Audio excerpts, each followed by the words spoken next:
the brain is trying to create some outcome, help some That's right. by what it's producing, but that it goes into those unconscious habitual patterns and doesn't recognize that the here and now perhaps requires something different than that, hyperarousal energy that's great if we're in immediate Right. danger, right? But if we're trying to have a Right. conversation with our spouse, right, it's like highly distracting and doesn't help. Well, it's also that if you're having a conversation with your spouse and you're in that kind of state, if you will, you're going to be looking for what's wrong. Yes. And that usually means that you're going to find out more of what's wrong, right? Which is generally not the most useful way to have that conversation. You generally want to look at what's working, um, and what's better, what would help.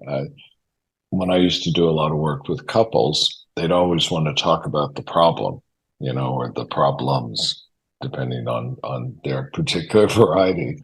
And I'd say, I know, we'll get to all that, but really what I want to know is, like, how did you guys decide to get together?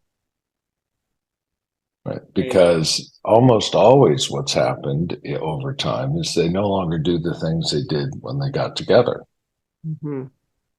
And if you do the things you did when you got together, maybe you'll get together again. Right? you Yeah. know, what about the problems? Well, if you do the solutions, the problems may take care of themselves, you know.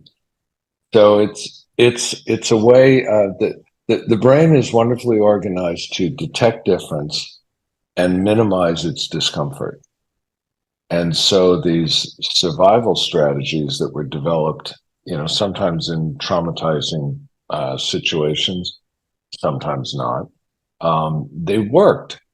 If they didn't work, you wouldn't be alive to have the problem you're having today. So from the brain's perspective, it's like, okay, I know what to do here, and can I do something else? Well, no, let me go with what I know. Right. So it's kind of it's that whole thing of breathe out, let go, return to the present and see what's here, and realize the present is always a gift. Right. Right. Because Because when we're perceiving threat or danger, right, which basically anxiety is that mode. There is some threat I have to attend constantly, right? That just right. naturally makes this being very self-centered, right? Because this being is trying to stay alive. And so That's exactly right. Yeah. this system calms down, perceives the present moment more, perceives safety, and then that brain isn't so fixated on this and can orient towards, spontaneously what's going on with other. And in and of itself, focusing outward, compassion as opposed to self-focus already will decrease that anxiety. Mm-hmm. Terrific. Connectedness is really what it's all about, or compassion, however you want to think about that.